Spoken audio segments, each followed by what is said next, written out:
The space station called Drift Harbor floated in the orange glow of a dying star. Ships came and went from its many docking ports, carrying traders and refugees and smugglers from 100 different worlds. It was not a good place, but it was a necessary one. Here, species who hated each other could do business without war. Here, secrets could be bought and sold like cargo. Lieutenant Daniel stood at a viewport and watched a transport ship drift past. He was 32 years old, average height, with dark hair and tired eyes. He served as supply officer aboard the cargo vessel Meridian Star, and his job was simple. He counted boxes. He tracked shipments. He made sure the crew had enough food and medicine to survive their long journeys between stars. It was not exciting work, but Daniel liked it. He liked feeding people. He liked knowing that his careful lists and organized cargo holds meant someone would eat tonight who might have gone hungry. The Meridian Star had docked at Drift Harbor 3 days ago to deliver humanitarian supplies to a refugee camp on the station's lower levels. Thousands of displaced beings lived down there, victims of a war that had been raging in a nearby system for almost a decade. Daniel had spent most of his time organizing food distribution, making sure the supplies reached the beings who needed them most. But today, he had heard something that bothered him. He walked through the station's central marketplace, past stalls selling strange fruits and stranger technologies, until he reached a corridor that led to the detention block. 2 guards stood at the entrance. They were tall and thin, with silver skin and large black eyes. They considered themselves the most civilized species in this sector, and they ran Drift Harbor with cold efficiency. Daniel approached them with a friendly nod. He had learned long ago that a smile could open doors that credentials could not. One of the guards looked down at him with obvious disgust. Humans were still relatively new to the galactic community, and many species considered them primitive and weak. Daniel asked if he could see the prisoners. He explained that he was conducting a welfare check as part of the humanitarian mission. It was a lie, but it sounded official enough. The guards exchanged glances. One of them shrugged and stepped aside. The detention block was cold and dim. Energy barriers hummed in front of each cell, casting blue light on the metal walls. Daniel walked slowly, looking at the prisoners inside. Most were small-time criminals, thieves, smugglers, beings who had made bad choices and were paying for them. Then he reached the last cell, and he stopped. The creature inside was enormous. She sat against the far wall with her 4 arms wrapped around her knees, her head bowed. Her skin was blue-gray, like storm clouds before rain. Even sitting down, Daniel could tell she was at least 14 feet tall. He had heard stories about them since he was a boy. They were giants, warriors, monsters. The tailies said they could tear a ship apart with their bare hands. The tailies said they ate their enemies alive. But the creature in front of him did not look like a monster. She looked tired. She looked hungry. Daniel heard footsteps behind him. A trader had followed him into the detention block, curiosity on his silver face. The trader laughed when he saw what Daniel was looking at. He said that the human should be careful. That one was dangerous. She had killed an entire crew with her bare hands when they tried to capture her. They kept her starving so she would stay weak. Daniel asked what her crime was. The trader laughed again, darker this time. Her crime was being he said. Her kind were beasts, savages. This one would be sold to the fighting pits in the outer colonies once a buyer was found. She would die in the arena as her kind deserved. Daniel felt something twist in his stomach. He asked how long she had been here. Almost 2 weeks, the trader said. They gave her water to keep her alive, but no food. It made her easier to handle. The trader walked away, still chuckling to himself. Daniel stood alone in front of the cell.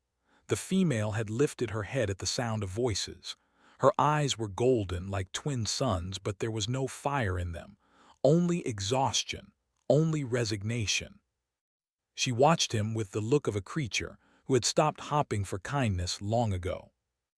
Daniel thought about what he should do. The smart thing would be to walk away. They were dangerous. Everyone knew that. This was not his problem. He was just a supply officer on a cargo ship. He had no power here, no authority.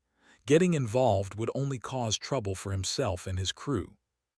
But he kept thinking about those golden eyes, about how tired they looked, about how she had been sitting in that cold cell for 2 weeks with nothing to eat while the galaxy walked past and laughed. He made his decision. Daniel turned and walked back through the detention block, past the guards, through the marketplace. He returned to the Meridian Star and went straight to the cargo hold where the humanitarian supplies were stored. He filled a container with protein rations, enough calories to sustain a being of her size for at least a day. He added a large bottle of clean water. Then he walked back to the detention block. The guards gave him strange looks but did not stop him. He was just a human after all. What harm could he possibly do? Daniel approached the energy barrier in front of her cell. The female raised her head again, and this time there was something new in her golden eyes. Confusion, suspicion. He held up the container so she could see what was inside. She stared at him for a long moment. Then she slowly licked her lips. Behind Daniel, one of the guards made a frightened sound and took several steps back. The other reached for his weapon. But the female did not move to attack. She simply kept watching Daniel with those tired golden eyes, waiting to see what this strange, small creature would do next. Daniel pressed the container against the energy barrier. It passed through with a soft hum, designed to allow supplies in while keeping prisoners trapped. The container landed on the floor of her cell. She looked at it, she looked at him. Then slowly, carefully, she reached out with one of her 4 hands and pulled the container toward her. Daniel watched her open it with trembling fingers. She ate the first ration bar so fast that he wondered when she had last tasted real food. She drank the water in great desperate gulps. When she finished, she looked up at him again. This time there was something else in her eyes, something small and fragile and almost forgotten. Hope. Daniel told her his name. He said he would come back tomorrow with more food. She opened her mouth, and when she spoke, her voice was deep and rough, like stones grinding together. She asked him why. Why would a small creature feed something that could crush him with one hand? Daniel thought about it for a moment, then he shrugged. Because you looked hungry, he said. That is reason enough. He turned and walked away, leaving her staring after him with those golden eyes full of questions he could not yet answer. Daniel returned to the detention block the next day, just as he had promised. He carried another container of food, larger this time, with enough rations to last 2 days instead of 1. The guards watched him pass with expressions that mixed confusion and fear. They did not understand why a human would risk his life for a. They did not try to stop him either. Perhaps they were curious to see what would happen. The female was waiting for him. She had moved closer to the energy barrier since yesterday, and when she saw him approaching, she rose to her feet. Daniel had to tilt his head back to look at her properly. Standing at her full height, she was nearly 14 feet tall. Her 4 arms hung at her sides, each one thick with muscle despite her starved condition. Her blue-gray skin was covered in old scars that spoke of battles survived long ago. She was terrifying, she was magnificent. Daniel pressed the food container through the barrier and watched her catch it with one massive hand. She did not eat immediately this time. Instead, she sat down cross-legged on the floor so that her face was closer to his level, and she studied him with those golden eyes. She asked him his name again, as if she needed to hear it twice to believe it was real. Daniel told her, then he asked for hers. She was quiet for a long moment. When she finally spoke, her voice was softer than yesterday, less like grinding stones and more like distant thunder. Her name was. Daniel repeated it back to her, and something in her expression shifted. He wondered how long it had been since anyone had spoken her name without hatred or fear. He asked her what had happened, how she had ended up in this cell. Told him her story. She had been a ship captain, not a warrior. Her vessel was called the Wandering Star, and she had spent years ferrying cargo and passengers across the outer trade routes. It was honest work, quiet work. She had a small crew of 6 beings from different species who had become her family. 3 weeks ago, pirates had attacked them near a place called the Broken Moons.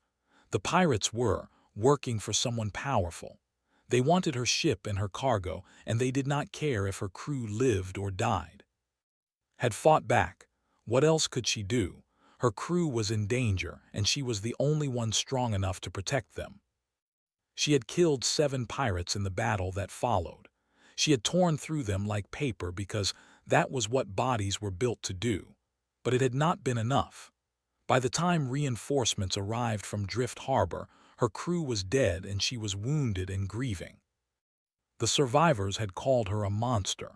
They had said she attacked without provocation, that she slaughtered innocent traders for sport. The station authorities had believed them because they were civilized and they were beasts. Now she waited in this cell for a buyer to take her to the fighting pits, where she would kill or be killed for the entertainment of species who considered her less than an animal. Daniel listened to all of this without interrupting. When she finished, he asked a simple question. Was her story true? Looked at him with something like surprise. No one had asked her that before. No one had cared whether she was lying or telling the truth. She said yes, it was true, every word. Daniel nodded. He believed her. Over the next 3 days, he returned to her cell whenever his duties allowed. He brought food each time, and medicine when he noticed her wounds were still healing poorly. He sat on the cold floor outside her cell and talked to her for hours, asking questions about her life, her people, her world. Told him about a place called Prime. It was a harsh planet of towering mountains and endless storms, and her people had evolved to survive its challenges. They were strong because they had to be. They were large because the predators on their world were larger. But they had not always been warriors. Long ago, there were builders and farmers. They constructed great cities in the mountain valleys and grew crops that could survive the storms. They were peaceful, she said. They were happy. Then the Dominion had come. The Dominion was an empire that spanned 1,000 star systems, ruled by a species called the. They had wanted Prime for its mineral wealth, and when they refused to surrender their world, the Dominion had declared war. The war had lasted 200 years. They had won, but the cost was everything they had been. They became warriors because they had no choice. They became monsters in the eyes of the galaxy because that was the only way to survive. Now her people were scattered and hunted. There were fewer than 10 million left in the entire galaxy, hiding in forgotten corners of space, afraid to reveal themselves because every other species wanted them dead or enslaved. Daniel listened to all of this and felt something heavy settle in his chest. He told about Earth, about humanity's own history. He told her about the wars and the suffering, about the times when humans had been called primitive and weak by the first alien species they encountered. He told her that humans understood what it meant to be underestimated, to be judged by appearance instead of character. Asked him why humans were so strange. She had met other species before, and none of them had shown her kindness. None of them had looked at her and seen anything but a monster to be feared or a resource to be exploited. But this small creature had brought her food when she was starving.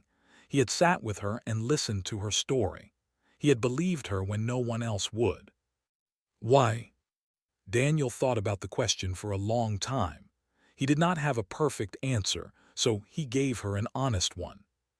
He said that humans were not special. They were not stronger or smarter or more advanced than other species. But somewhere in their history, they had learned that kindness was not weakness, that helping others, even others who were different, was worth the risk. He said that when he looked at her, he did not see a monster. He saw someone who was alone and afraid and hungry, and feeding the hungry was something he could do. Stared at him for a long moment. Then she made a sound that Daniel did not recognize at first. It was low and rumbling, almost like distant thunder. She was laughing, not with cruelty or mockery, but with something closer to wonder. She said that humans were the strangest creatures she had ever met, and perhaps the bravest. Daniel smiled and told her he would take that as a compliment. On the fifth day, everything changed. Daniel was walking toward the detention block with another container of food when a hand grabbed his shoulder and spun him around. He found himself face to face with Director, the who ran Drift Harbor. Was tall even for his species, with silver skin that seemed to glow in the station's dim light. His black eyes were cold and calculating. He told Daniel that he knew what the human had been doing, that feeding the prisoner was interfering with official station business. Daniel asked what business that might be. Smiled, and there was no warmth in it. He said there was property now. She would be sold to the fighting pits in 3 days. Any human who interfered would be declared an enemy of Drift Harbor and dealt with accordingly. He leaned closer, his voice dropping to a whisper. "Walk away, human. She is not worth dying for." Then he released Daniel's shoulder and walked away, leaving Daniel standing alone in the corridor with the container of food still clutched in his hands. Daniel looked down at the container.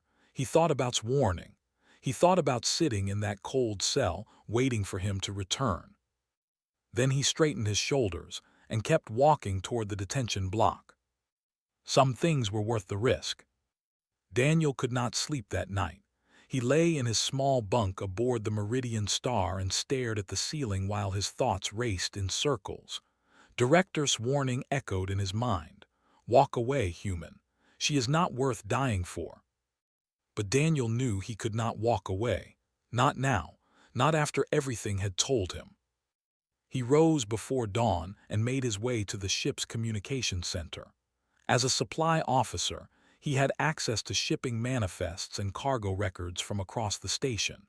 It was boring administrative work that most crew members avoided, but Daniel had always found comfort in data. Numbers did not lie. He began searching through the station's records, looking for anything connected to Director or the detention block. What he found made his blood run cold. The official records showed that had been arrested for murder, just as the traitor had said. But when Daniel dug deeper, he found inconsistencies. The witness statements were all identical word for word, as if they had been from a single source. The timestamps on the arrest reports did not match the patrol schedules, and most damning of all, there was no record of ship, the Wandering Star, ever entering Drift Harbor's space. Because the attack had never happened here. The pirates had captured her somewhere else entirely and brought her to Drift Harbor to be sold. Daniel kept searching. He found shipping manifests for cargo that did not exist, payment records for services that were never rendered, and communication logs between Director and a network of buyers across the outer colonies. Buyers who paid in untraceable currency for living cargo. Slaves was running a slave trade. The female was not the only victim. Dozens of beings had passed through Drift Harbor's detention block over the past year, all of them arrested on false charges, all of them sold to fighting pits and labor camps and worse. The operation was sophisticated and well hidden, protected by authority and the corruption of his guards. Daniel everything he found onto a data chip and tucked it into his pocket. Then he went to find his captain. Commander Lisa was in her office, reviewing fuel consumption reports. She was a small woman in her 50s, with gray streaks in her black hair and sharp eyes that missed nothing. She had been commanding starships for 30 years, and she had seen every kind of trouble the galaxy had to offer. Daniel told her everything. He told her about the food he had been bringing her, about's threat. Then he showed her the data chip and explained what he had discovered. Commander listened without interrupting. When he finished, she was quiet for a long moment. Then she asked him what he wanted to do about it. Daniel said he wanted to get out. He wanted to expose and shut down his operation. He knew it was dangerous. He knew it might cost them their trading license or worse. But he could not stand by and watch an innocent being be sold into slavery while he did nothing. Commander studied him with those sharp eyes. Then she nodded slowly. She told him that she had not become a starship captain to look away from injustice. If the female was innocent, then they had a duty to help her. And if was running a slave trade, then someone needed to stop him. She asked Daniel what he needed. Over the next 2 days, they put together a plan. Engineer Park was a young man with clever hands and a talent for making machines do things they were not supposed to do. He would handle the station's power grid, creating a blackout in the detention block that would disable the energy barriers. Medic Sophie Grant was older, calm under pressure, with years of experience treating patients of every species. She would prepare the cargo hold to receive a being of size, with medical supplies and food and everything else she might need. Commander would handle the authorities. When the time came, she would transmit the evidence to the Galactic Trade Authority, an independent organization that policed corruption in neutral stations. Had powerful friends, but even they could not protect him from a slave trading charge. Daniel's job was the hardest. He would go into the detention block when the blackout started and lead to safety. The night before the rescue, Daniel returned to cell one last time. He told her what was happening. He told her about the plan, about his crew, about everything he had discovered. Listened in silence. When he finished, she asked him a question that he had not expected. She asked if he understood what he was risking. Not just his life, but his ship, his crew, his future. If this failed, would destroy him. He would never captain a vessel or trade in this sector again. Daniel said yes, he understood. Shook her head slowly. She said that she had met many species in her travels, and none of them were like humans. Other beings calculated risk and reward. They weighed benefits against costs. They made logical decisions based on what would serve their interests best. But humans were different. They did things that made no sense. They helped strangers who could offer them nothing in return. They risked everything for beings they had known only a few days. She asked him if all humans were like this. Daniel thought about it. He thought about the history of his species, the wars and the cruelty and the endless capacity for destruction. But he also thought about the kindness, the sacrifice, the stubborn refusal to abandon those in need. He said that not all humans were good, but the best of them tried to be. Made that low rumbling sound again, the one that Daniel now recognized as laughter. She said that her people had a word for creatures like him, beings who protected others not because they were strong, but because they could not bear to see suffering. The word translated roughly as heart foolish. Daniel smiled and said he would wear that title with pride. He pressed his palm against the energy barrier and pressed one of her massive hands against it from the other side. The barrier hummed between them, but for a moment it felt like it was not there at all. Tomorrow, he said, be ready. Tomorrow, she agreed. Daniel walked back to the meridian star with determination in his step and fear in his heart. He knew that everything could go wrong. He knew that might be waiting for them, that the guards might overpower them, that might not make it out alive. But he also knew that he had to try. Because some things were more important than safety. Some things were worth the risk. And feeding the hungry, protecting the helpless, standing against injustice even when you were afraid, those were the things that made humans who they were. Tomorrow would bring danger and uncertainty. Tomorrow would test everything he believed about himself and his species. But tonight, Daniel slept well for the first time in days. Because tomorrow, he was going to set a monster free and prove to the galaxy that monsters were not always what they seemed. The plan began at midnight, when most of Drift Harbor was quiet. Daniel waited in a maintenance corridor near the detention block, his heart pounding so hard he could feel it in his throat. He had a communicator in his ear connected to the Meridian Star, and he listened as his reported their positions. Park was in the station's secondary power control room, surrounded by wires and circuit boards. He had spent the past 3 hours studying the station's electrical systems, learning their weaknesses, finding the places where a small overload would cause the biggest disruption. Sophie Grant was aboard the Meridian Star, preparing the cargo hold.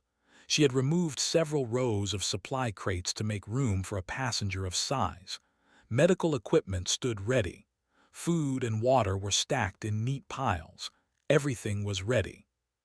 Commander was on the bridge, her hand on the communication controls. The moment was aboard, she would transmit the evidence to the Galactic Trade Authority, would face justice. The slaves in the fighting pits would be freed. The operation would end. But first, Daniel had to get out of her cell. The signal came at exactly 12 minutes past midnight. His voice crackled through the communicator, calm and steady. Power going down in 3, 2, 1. The lights in the corridor flickered and died. Emergency lighting kicked in a moment later, casting everything in dim red shadows. Daniel heard shouts from somewhere deeper in the station as beings stumbled through the sudden darkness. He moved. The detention block was chaos. Guards ran past him, heading toward the source of the blackout. The energy barriers in front of each cell had deactivated just as had promised. Prisoners were shouting, some trying to escape, others cowering in confusion. Daniel ran to the last cell. Was already on her feet, her golden eyes glowing in the emergency light. She looked stronger than she had a week ago. The food had helped. The hope had helped more. She stepped out of her cell and stood at her full height, 14 feet of muscle and determination. Daniel felt small beside her, but he did not feel afraid. "This way," he said, and started running. They made it halfway to the docking bay before the trouble found them. Director stepped out of a side corridor, flanked by 6 guards armed with pulse rifles. The guards looked terrified, but they held their weapons steady, looked calm, almost amused. He told Daniel that he had expected something like this, that humans were predictable in their foolishness. He had been watching Daniel since their first conversation, waiting to see what the soft little creature would do. Daniel stopped beside him, her 4 hands clenching into fists. Said that he was offering them one chance. Surrender now and Daniel would merely be imprisoned. Fight and they would both die. Daniel looked at the pulse rifles pointed at his chest. He looked at the smile on Silver face. He looked at, standing tall and proud despite everything she had suffered. Then he made his choice. He said no, sighed and raised his hand to give the order to fire. Moved. Daniel had never seen anything so fast. One moment she was standing beside him, the next she was among the guards like a storm made flesh. Her 4 arms swept through them with terrible precision, knocking rifles aside, lifting armored bodies and throwing them against walls. She did not kill anyone. Daniel realized that with a start. She could have torn them apart with her bare hands. She was strong enough to rip through metal, let alone flesh and bone, but she chose not to. In less than 10 seconds, all 6 guards were unconscious on the floor.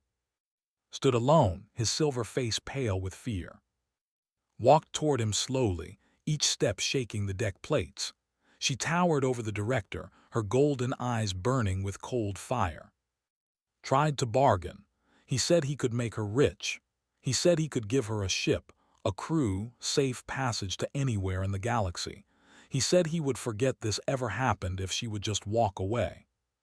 Reached down and grabbed him by the front of his uniform, lifting him off his feet until they were face to face.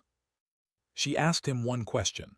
She asked if he remembered the beings he had sold, the who had fought and died in his fighting pits, the children torn from their families, the lives destroyed for profit. Said nothing. told him that she remembered.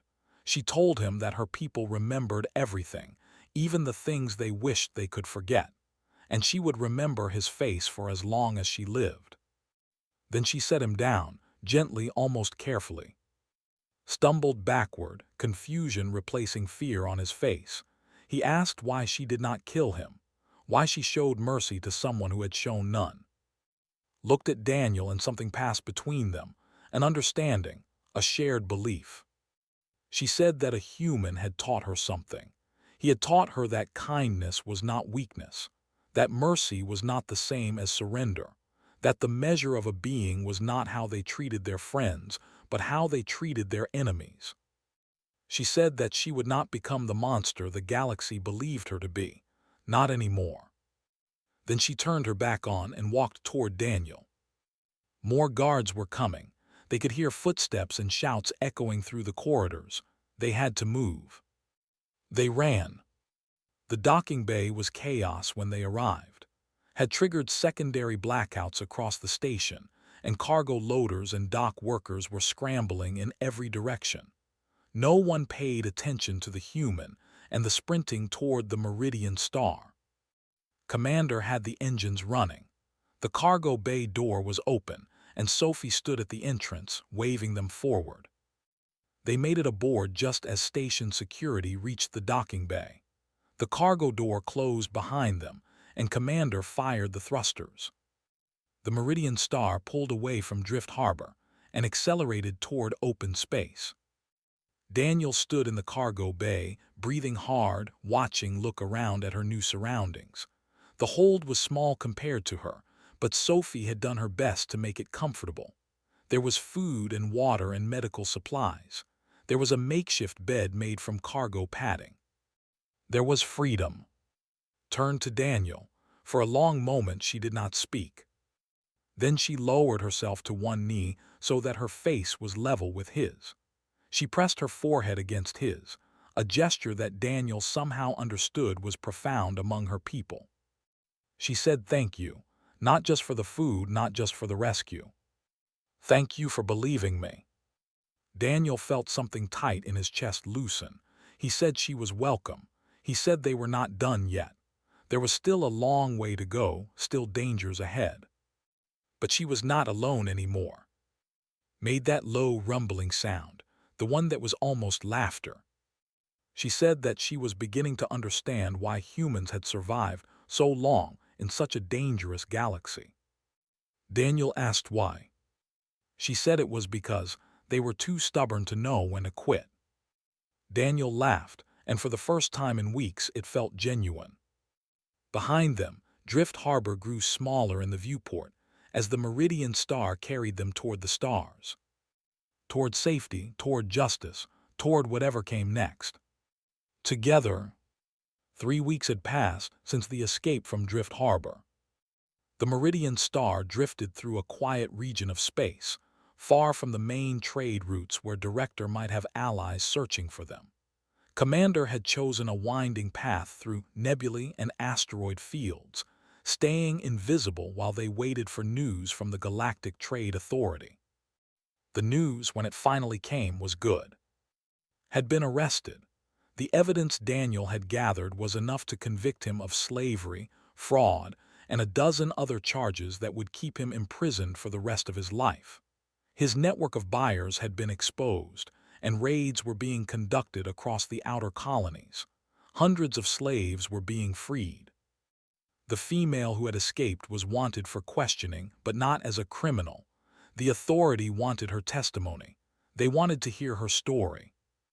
Decided she would give it, but not yet. First, she needed time to heal. First, she needed to remember who she was before the galaxy had tried to break her. Life aboard the Meridian Star had settled into a strange but comfortable routine. Park had built a custom chair on the observation deck, reinforced to hold her weight and sized to fit her frame. It had taken him a week of late nights and creative engineering, but he had insisted on doing it. He said everyone deserved a place to sit and watch the stars. Sophie Grant had become unofficial caretaker, checking her health every morning, making sure she ate enough and slept enough and healed properly. The medic had a gentle way about her that seemed to put even the giant at ease.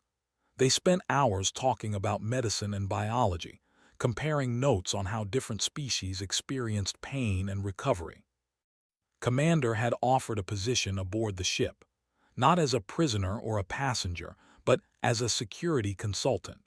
Someone who could protect the crew in dangerous situations, who could handle threats that the humans were not equipped to face alone. Had accepted. She said she had spent too many years alone. She said she wanted to be part of something again.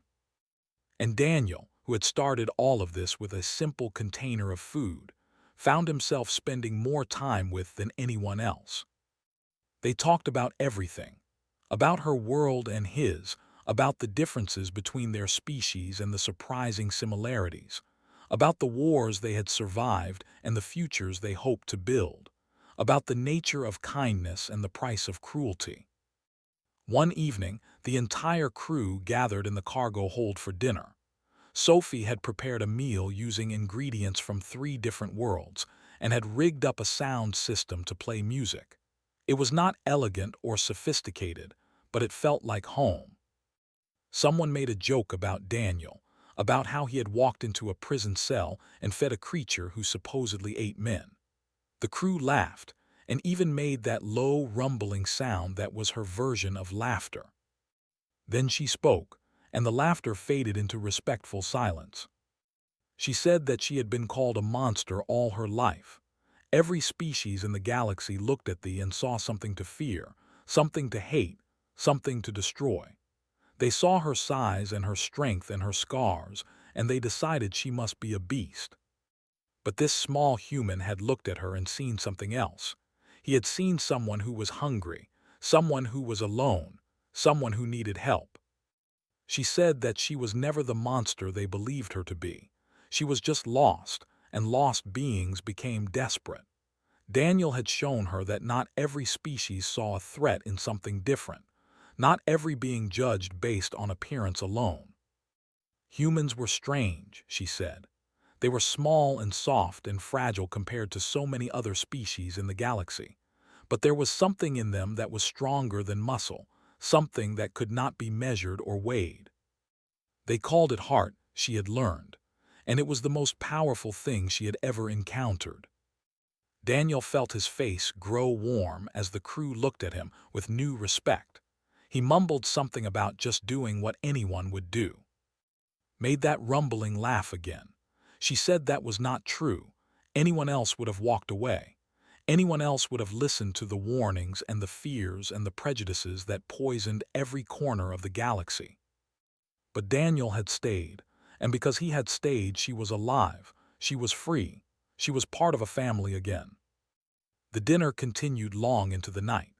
Stories were shared, songs were sung, and somewhere along the way, the crew of the Meridian Star stopped being strangers and became something more. 2 days later, Commander called a meeting on the bridge. She had received a distress signal. It was coming from a small colony on the edge of explored space, a place called Haven's Rest. The colony was home to refugees, some of the last survivors of her scattered people. They were under attack. Pirates had found them, or perhaps slavers looking for new merchandise. The colony had no defenses, no ships, no way to escape. They were asking for help. Looked at and asked what she wanted to do. Stood slowly, her massive form rising to its full height in the cramped bridge. Her golden eyes were bright with something Daniel had never seen in them before. Purpose. She said that for years she had been running from her past, from her pain, from the memory of everyone she had lost. But she could not run anymore. Her people needed her, and if she turned away from them now, she would truly become the monster the galaxy believed her to be. She said she wanted to help. She asked if the crew would stand with her. Commander did not hesitate. She said the Meridian Star was a cargo ship, not a warship. They had no weapons, no armor, no military training.